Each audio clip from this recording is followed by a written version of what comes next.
glider. Yesterday, a graceful, beautiful, luxurious art of the sport field. Today, a feared and deadly weapon of the battlefield. A weapon laden with soldiers, arms, and ammunition to be lowered silently en masse behind enemy lines. With this evolution in gliders came demand for improved launching methods. Modern lightning warfare had no room for the clumsy motor-driven winch. Huge and heavily laden gliders must be picked up on the fly. All American Aviation Incorporated developed an efficient, simplified system. One of the first gliders to be picked up by the Army using this system was a TG-8, three-place training glider. The tow line extends from the nose of the glider forward to the station poles. To each station pole is attached a flag and spring clip to hold the tow line loop in position for the pickup. The tug, an XC-81D, lowers the contact arm to pick-up position as it approaches the glider. The XC-81D is the same type plane used daily to pick up commercial airmail throughout the United States. The pickup arm strikes the loop, releasing the tension on the station poles, allowing them to fall outward, and the glider swiftly takes to the air.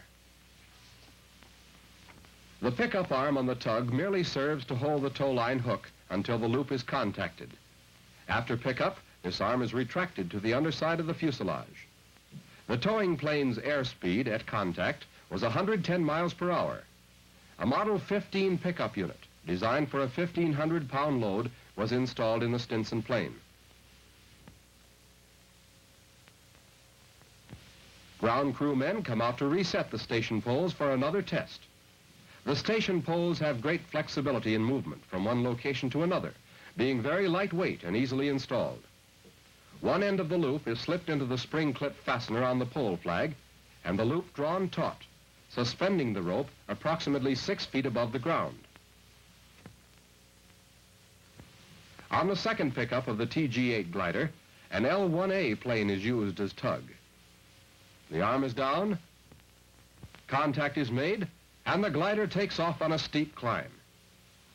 This ability to climb at sharp angles and gain altitude quickly is a decided advantage which enables gliders to take off from very small fields surrounded by tall obstructions.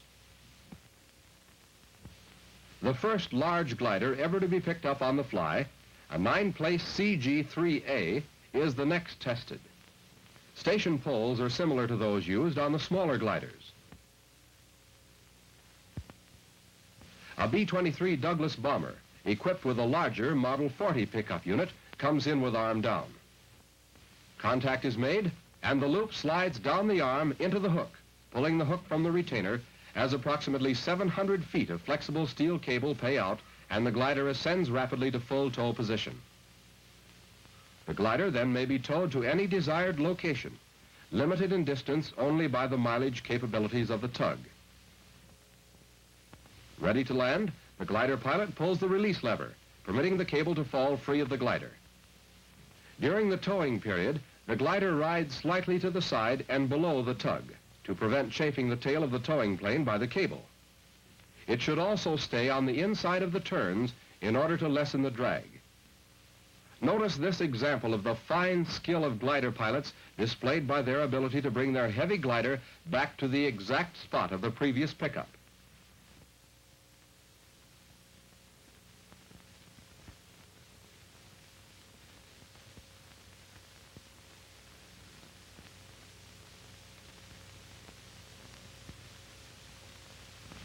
The B-23 turns on its angled course and starts in for another pickup.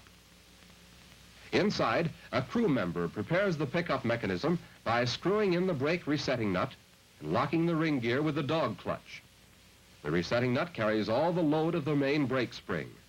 This braking force is only sufficient to overcome air drag on the cable when the hook is in the retainer prior to pickup.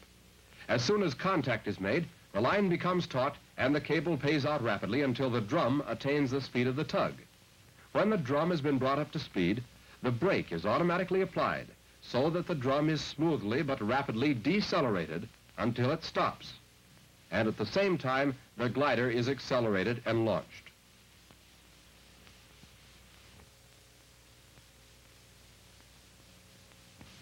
The second big glider to be picked up in the test at Wright Field was a CG-4A 15-place glider. The towing plane was equipped with a Model 80 unit, and the glider loaded to 5,000 pounds. Approximately 500 feet of cable was paid out on this pickup.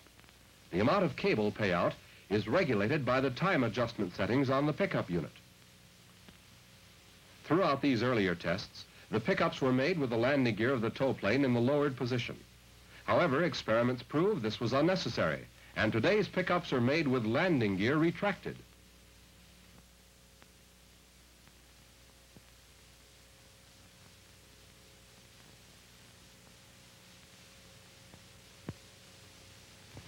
During the year or more of glider tests shown, many improvements and adaptations were developed. The pickup system was found to be very effective in the salvage of planes forced down from engine trouble or other ailments. Along this line, salvage experiments were conducted at the Wilmington, Ohio glider base and at Wright Field. The BT-13A training plane was used for the first tests. The propeller has been removed from its shaft and a special tow release mechanism fitted in its place. This release clamps the cable end with two jaw teeth which are operated mechanically by the pilot of the disabled plane. For salvage pickups, the station poles and their placements are identical with the equipment used in regular glider pickups. The entire station setup and pilot technique is the same. When the hook retainer arm is in the lowered position, ready for pickup, it is always directly under the pilot. In this way, the pilot uses himself as the guide, controlling the plane so that his position will cross the loop in the center. As contact is made, the loop of the nylon cable whips about in circles, caused by the exerting tension on the nylon. This turning of the cable tends to create a torque on the motor. This torque would, if permitted, wind the tow line connection off the prop shaft. This dangerous possibility has been eliminated by a diagonal lock bar placed across the motor. This lock bar is fastened to the drive shaft of the motor and to the structural framework of the plane's body, thus breaking the torque tendency.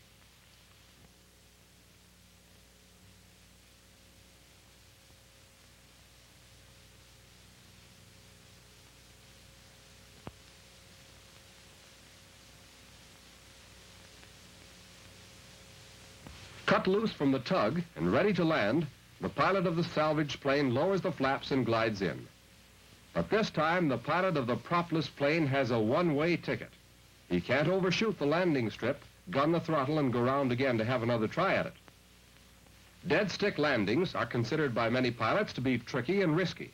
Yet every day, glider pilots make landing after landing with gliders just as large and heavy as this plane, with little concern over the lack of a motor. The Stinson XC-81D is a remarkable plane indeed. It has picked up practically everything on the list, but now the tables are turned and it is going to be picked up. The prop has been removed and the lock bar extending diagonally across the motor has been attached. The tow line assembly is connected to the release mechanism and tested. Once more, the B-23 circles in for the pickup. Below, the yellow flags stand out clearly, aiding the pilot of the tug to spot the station poles instantly. These flags also serve to hold the tow line loop away from the poles, thus reducing the chances of the loop becoming entangled with the poles.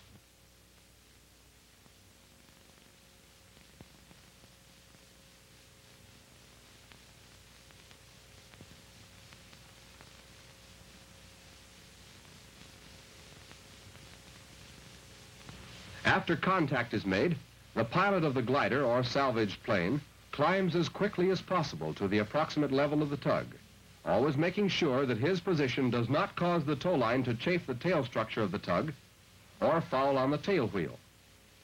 The level of the glider with respect to the tug is determined by the length of cable which pays out during the pickup. The greater the payout of cable, the higher the glider may be in relation to the tug. No longer is it necessary to dismantle planes forced down in bad country because of lack of space to fly them out.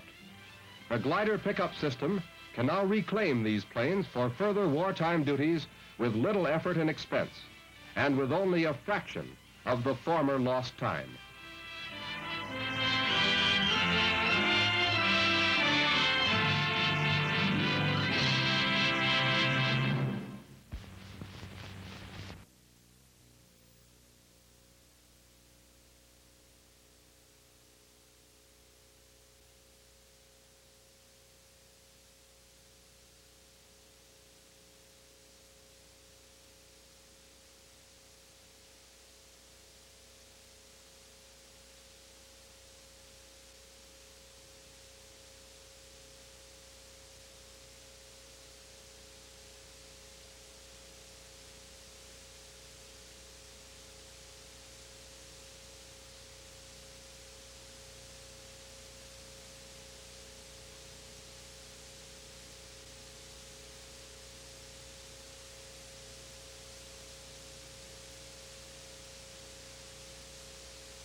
This is a review of the station arrangement for the human pickup. The station consists of two poles, 20 feet high and 20 feet apart, and a 150-foot loop of 3/8-inch nylon rope. The rope is first placed in the quick-release clasps, which are attached to the uppermost points of the poles, and then brought down and fastened on the object to be picked up. You'll notice a member of the ground crew carefully placing the slack rope in a sine curve distribution. This is done on both sides of the object. The plane is now approaching, and the pilot is carefully lining up the plane with the station arrangement. We will, if the pilot doesn't object, stop the plane long enough to give you an explanation of its mechanism. The plane used in this experiment is a Stinson XC-81D. Within the plane is a winch on which is wound 185 feet of 1/2-inch nylon rope with a hook on its free end. The hook is especially built to fit a track attached to the pickup arm, which you see below the fuselage. If you observe closely, you can see the nylon rope bowed out behind the arm. When the hook catches the loop stretched across the poles and the rope becomes taut, the winch pays out rope in response to the force developed. In an average pickup, 100 feet of rope is paid out. During the approach, the plane maintains an indicated airspeed of 130 miles per hour. As the hook makes contact with the rope, the pilot executes a 35-degree pull-up, which results in approximately 3 G on the plane. When the aircraft reaches an altitude of about 800 to 1,000 feet, the object is drawn into the plane by the winch. Now we will allow the plane to continue on its way. In this and subsequent pickups, you will observe that though the object starts out at a relatively slow rate, its speed soon exceeds that of the plane. First, you will see the hook making contact with the rope stretched across the poles. Slack at first, the rope gradually becomes taut, and the 200-pound cylinder is picked up. The relatively slow takeoff is brought about by the paying out of the rope from the winch and by the elasticity of the rope. The increase in the speed of the object, which occurs a split second later, results mainly from the elastic recoil of the nylon.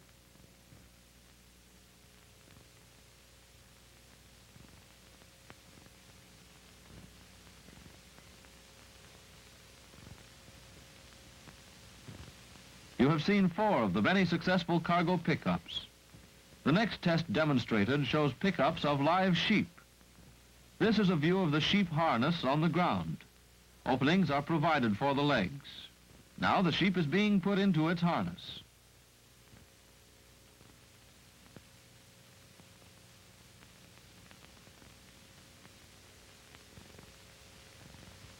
The mask you see on the sheep here was later remodeled so that it would keep the sheep's neck flexed and to prevent its head from becoming entangled in the rope. In this first pickup, failure to hold the head flexed resulted in strangulation of the sheep. Observe closely, and you will notice that the sheep is being drawn by its neck, which has become caught in the loop of rope. Here is a much better view of the same pickup, showing the sheep supported by the rope around its neck. The sheep was killed in this pickup.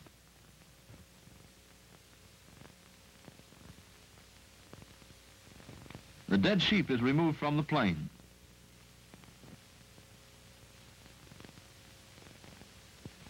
The harness was immediately modified and a 4-foot leader attached. With this altered equipment, the remaining pickups of sheep were highly successful.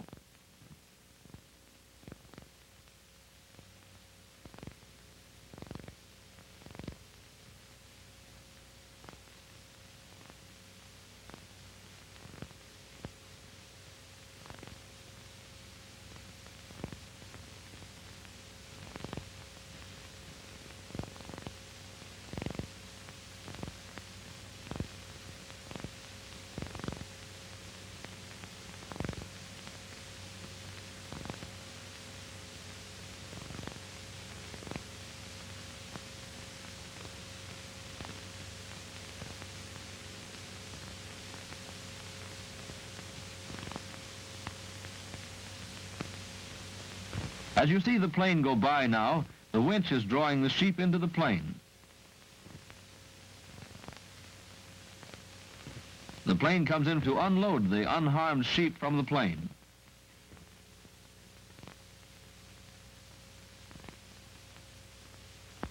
The harness is removed and the sheep runs off.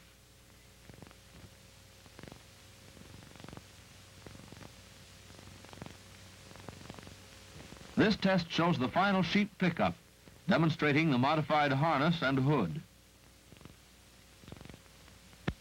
The mechanism you see here is a Lindquist-Ryan tensiometer for recording G-pull. In all of the sheep pickups, no G forces greater than 7.5 G were recorded.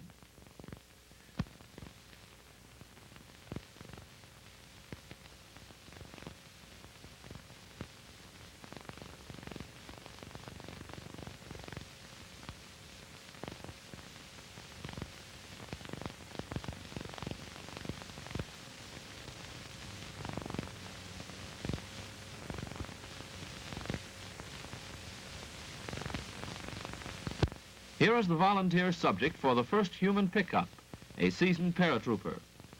In this preliminary flight, he will be taken aloft, lowered on the rope, and trailed for a time in order to test the harness and accustom himself to the feel of the situation. The harness was found to be satisfactory to the volunteer.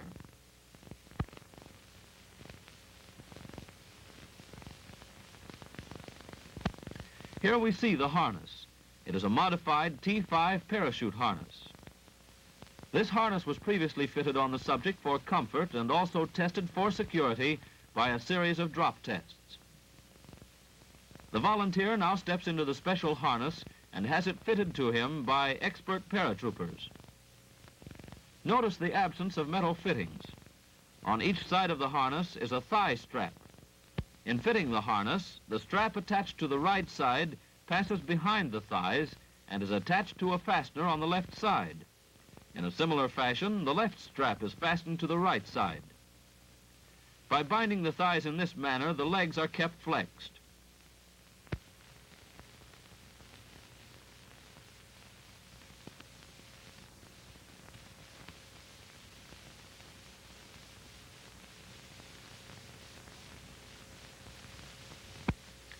Here we see the volunteer in the pickup position facing the oncoming plane.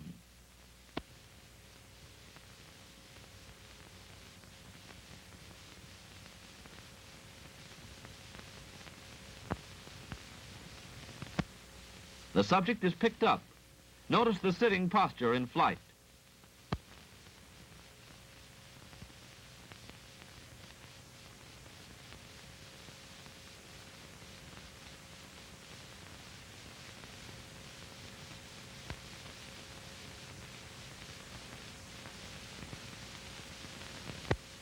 Now he releases his thigh belts, and we see the volunteer waving his arms and legs to show that the harness is satisfactory and allows freedom of action.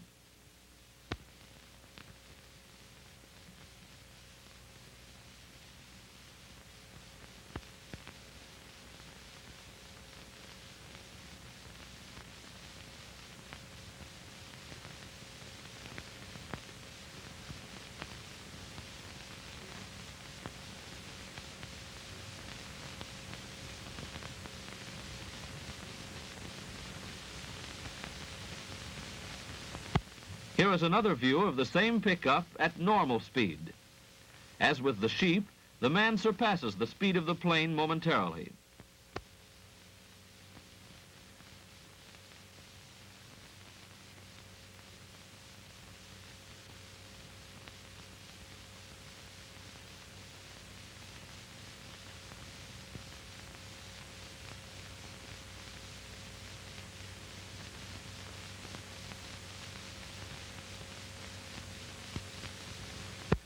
The plane now lands, and the happy volunteer steps out to receive congratulations.